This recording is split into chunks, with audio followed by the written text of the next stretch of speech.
Let's talk podcast statistics. I guess there's a few reasons why you might be here. You might be debating the idea of starting a podcast, and especially if you're a business, it makes a lot of sense to know how many podcasts there are out there. How many active podcasts are there right now? How many people actually listen to podcasts? They'll all give you some confidence that someone might actually listen to this show you're about to put some blood, sweat, and tears into. Otherwise, maybe you're already deep into the podcasting rabbit hole. That means you want to get some better insight into, how to run your show or how you're doing compared to others. For you, I've got some great data. Whatever your goal is, I've got a whole bunch of podcast stats here for you and 2 follow-ups. Go over to thepodcasthost.com/stats. Please do hit subscribe below. All right, let's dig into the numbers. Let's get into some stats.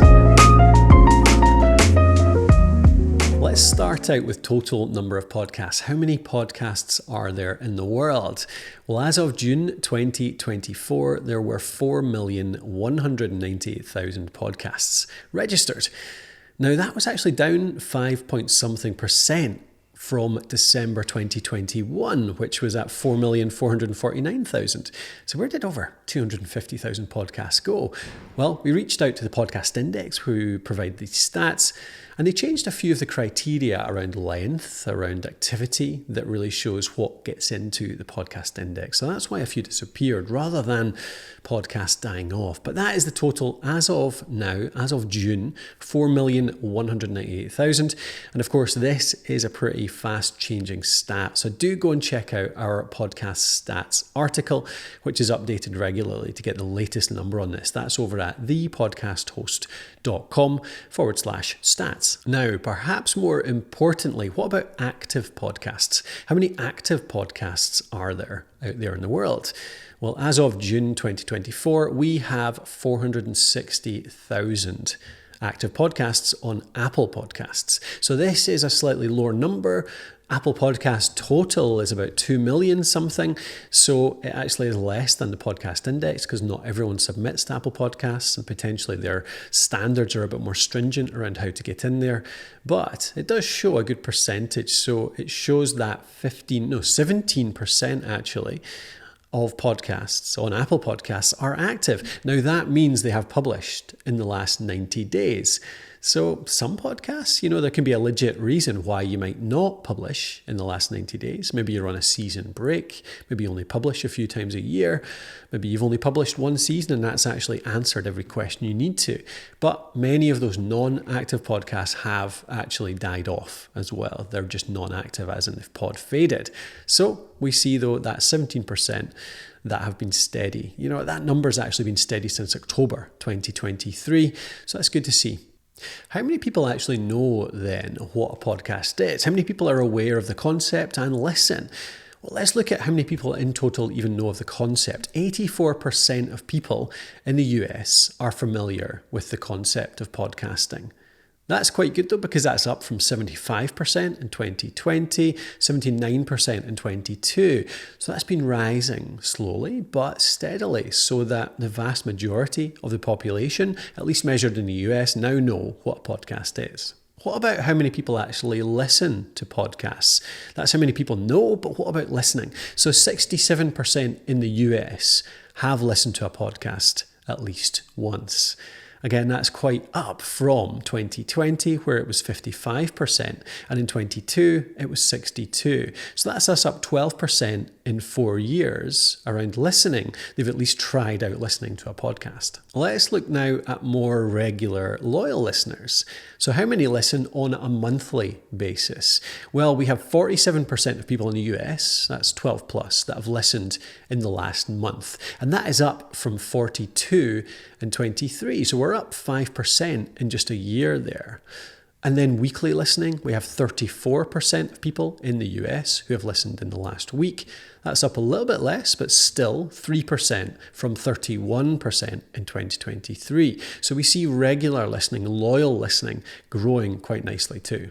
Finally, we have daily listening.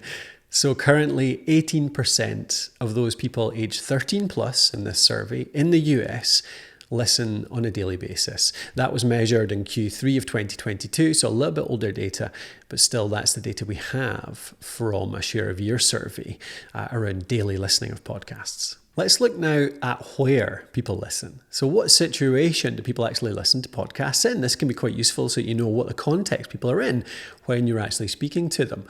The most common way people listen to a podcast is when they're doing chores. So when they're cleaning up, they're washing the dishes, they're doing something like that, tidying up their house. That's 49% of all listeners sometimes listen while they're doing the chores.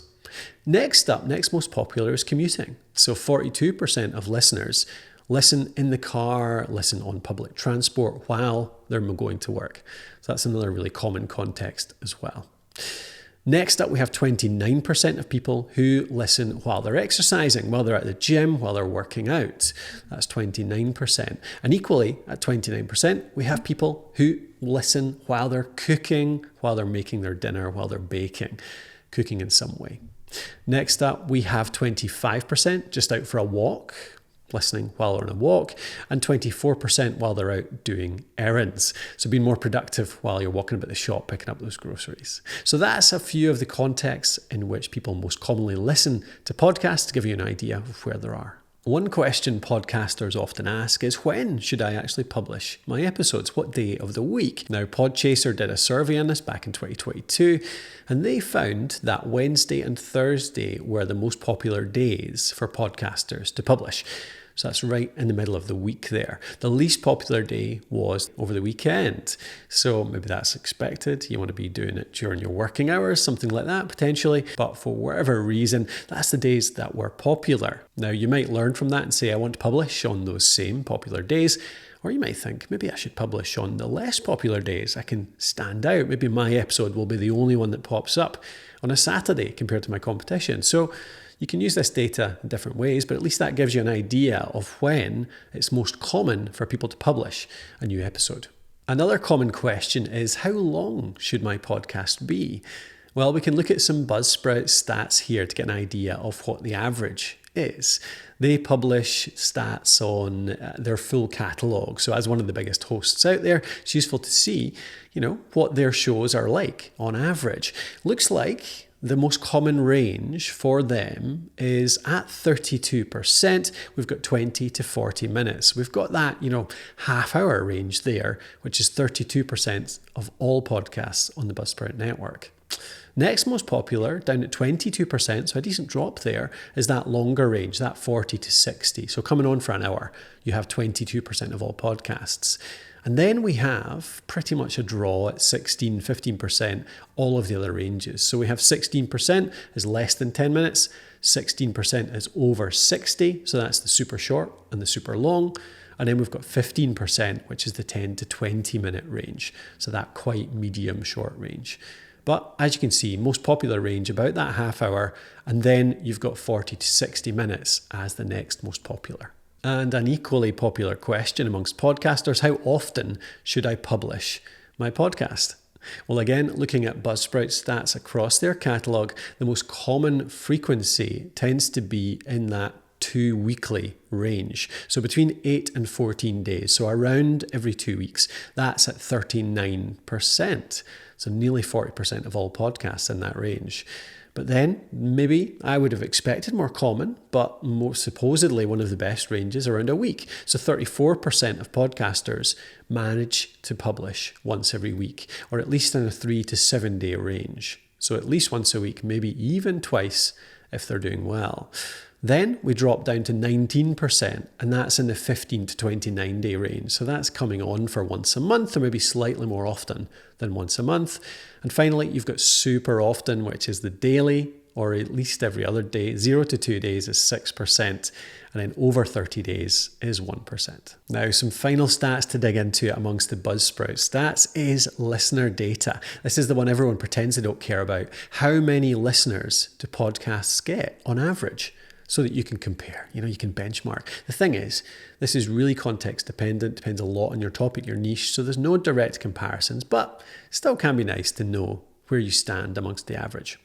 So turns out that you're in the top 50% of all podcasts if you get more than 30 downloads. So that's 30.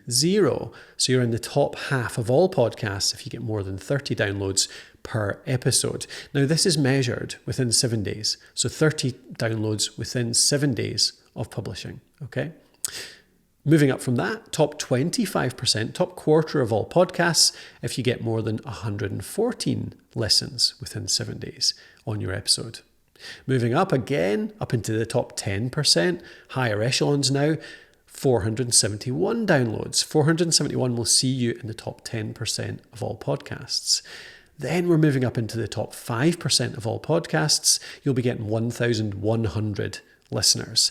That's the top 5%. And the final one, top 1%, you're in the top 1% of podcasters if you get 4,824 listens within the first 7 days of your podcast. So that's something to aim for, making your way up into that top 1% of all podcasts out there. Have you ever wondered what apps listeners are using to listen to your show? It can help you guide, what you're going to ask them to subscribe in, mentioning subscribe in Apple Podcasts, Spotify, whatever. Well, here's the stats on that. Apple Podcasts has led for many years up until now, but in recent years, Spotify has been climbing fast. And actually, the June 24 stats show that Spotify is just ahead of Apple Podcasts now in terms of listenership. So Apple Podcasts is sitting at 33.8, Spotify at 35.8, so 2% ahead of Apple Podcasts. But they lead the way by a long, long way. Both of them at the 33 to 35% mark. And next best is actually the web browser at only 5.4%. So that shows you how much more popular they are than any other listening method. So even if you just say subscribe in Apple Pods or Spotify, you're covering, 2/3 of all podcast listeners. But going down from there, you've got the web browser at 5.4. Then you've got Apple iTunes still hanging in there, the old school desktop app at 2.5. You've got Castbox, which is a great independent listening app at 2.1%.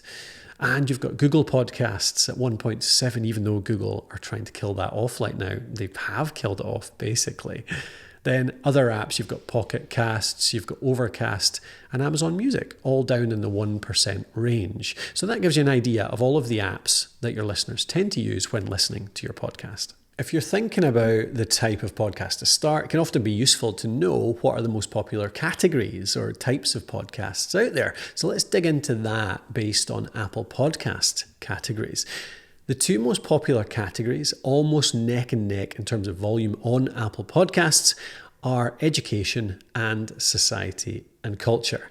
Both of them are in the 400,000 mark in terms of number of podcasts. So 400,000 education, 400,000 society and culture. So they are the two most popular. Education may be an obvious one. There's a lot of shows out there teaching people how to do something. Society and culture covers a vast range of types of shows that just cover general culture out there. Next most popular, you have business. Business is just under 300,000, around 290,000. Lots of business shows out there helping people grow a show, keep up with business. And then you've got arts. Arts is out there at just under 290,000 as well. So arts is a good little category to jump into. Then we have religion. Religion and spirituality in there at around 250,000. So a good category there too. And then comedy. Comedy's in there just under 200,000 in terms of volume on Apple Podcasts. Health and fitness just behind that as well, just under 200,000. So they are the most popular categories by a fair way. Beyond that, we're going down to news and leisure next, then music, then sports, and then the rest of the categories tend to be quite a bit lower than that, although it doesn't mean they're not worth exploring. Okay, let's dig into equipment for making your podcast. First, what are the best podcast mics? What are the most popular podcast mics out there for podcasters? Well, we did a gear survey just this year. We updated it. We've done it every few years over the last decade or so. And the most popular mic in podcasting right now, according to our readers, is the Blue Yeti. 16.6% of all podcasters surveyed use the Blue Yeti to create their show. Second place, we had the Samson Q2U. That was at 8%. It's almost half the number using the Yeti. And then we had the Shure MV7. So those are the three most popular mics out there. Now, for most people, I don't know if I'd necessarily recommend the Blue Yeti as the best choice. It can work fine in some contexts, but Generally, there are better options for most. Go and check out our microphones article if you're looking for a good mic. It's over at thepodcasthost.com/mics. That's MICS /mics. Let's dig into video now. Are podcasters doing video, recording video, using video? How are they using that video? Let's take a look. So we first discovered in a recent survey in our IndiePod census that 32% of podcasters don't currently record video and have no plans to in the future. So that's pretty definitive. A third of all podcasters are not recording video and don't plan to at all. Then again, you have 18% of podcasters who don't currently record video, but they plan to in future. So that's 50% in total not using video at all right now, but 18% of those who plan to in future. So of the other 50%, we have 16% of those people using video, but only for the calls, only to interact with their interviewees, with their co-hosts. They're not actually recording it, publishing it, or using it in any way.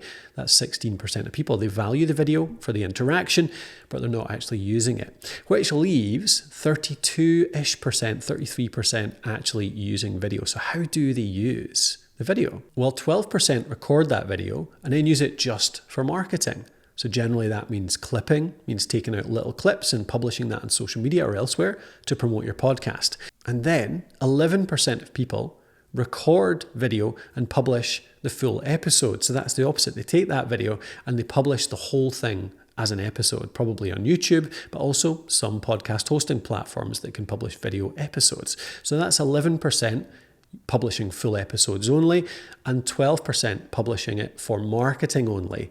And the final 10% publish both. So they use it for the full episode and for marketing. That's another 10%. So I hope that gives you an idea of how many people are using video right now. That's a third of people not using video at all. A third of people who are actually using video and publishing it. And then the other third are either not recording just now or planning to in future, or just using it for the interaction. Let's look now at software. What software do podcasters use to create their shows? Let's look at recording first. What recording software do podcasters jump into when they want to record? First of all, we have Audacity. Audacity is a mainstay in the podcasting world. A free app, does the job, it's pretty powerful, kind of clunky these days, but it's developing again. So 16.8% of all podcasters using Audacity to record their show. Then next place we had other. So actually there's a big variety of things that were mentioned that didn't actually fit into the categories that we offered, which is interesting because we offered a lot of choices. So there's a lot of people using weird and wonderful ways to record their podcast. So 15% of people marked other. Next down, we have 10% for Adobe Audition. That's Adobe's audio editing platform, a real pro platform, steep learning curve, but powerful and good. Then we've got GarageBand, a good other free option, Mac only generally, but decent for recording. That's at 8.5%. Next, we have Riverside, one of the call recording platforms online, one of the double enders, decent platform there, 7.9%. And Zoom, classic old Zoom, at 6.9% too. We had a few other options in there. We had Hindenburg and Alitu. So Alitu is a call recording platform too. Hindenburg, an editor mainly, but can record too. They're both in there at around 4%. And we've got Reaper, Descript, Squadcast, and Logic finishing up the list. What about editing software? What editing software do podcasters use to edit their shows? Well, again, we've got Audacity. Free platforms always win out. Audacity, good platform again, decent, powerful, arguably a bit clunky these days, although it's developing, like I said. It's in there at 24%, so nearly a quarter of all podcasters using Audacity to edit their show. Second place, we had Adobe Audition in there at 15.9%, so quite a lot using that pro platform as well. And then 8.9% using GarageBand, so again, that free platform on the Mac. Next, we had two platforms, Alitu and Descript. Alitu and Descript, both similar in terms of approach, Alitu including recording as well, but both editing platforms that offer transcription-based editing. So you can edit your show as if you're editing a Word document. Alitu including episode building, adding theme music, some really powerful waveform editing as well for the detail. Descript offering a little of that too. So two good platforms for editing your show there too, both at 7%. Then down the list we go to Hindenburg, we've got Reaper, we've got Logic, and then we've actually got Riverside. Offers a little bit of limited editing in there as well, Riverside, and Podcastle and Pro Tools too, finishing up the list. So thanks for watching this through with me. I hope that gave you a whole bunch of stats to arm you with, the information you need to make your podcast a success, to justify it, to keep going, to compare it to others, to really see where you're at in your own podcast. If you want some more help with this, if you do run a podcast or you want to start one, please do consider our Podcraft Academy if you want help in doing that. We've got a whole bunch of courses in there, in-depth courses on how to launch your show, how to grow it, how to monetize it. We've got coaching, live sessions, 4-minute feedback, ways to help you execute accountability, all of those kinds of things that really help you take those ideas, take that concept you have for a show or an existing show and really make it succeed. Add in resources, add in community, some great people in there having great conversations around sharing their experience, and you've got a brilliant place to come and grow your show. So that can be found over at thepodcasthost.com/academy. That's thepodcasthost.com/academy.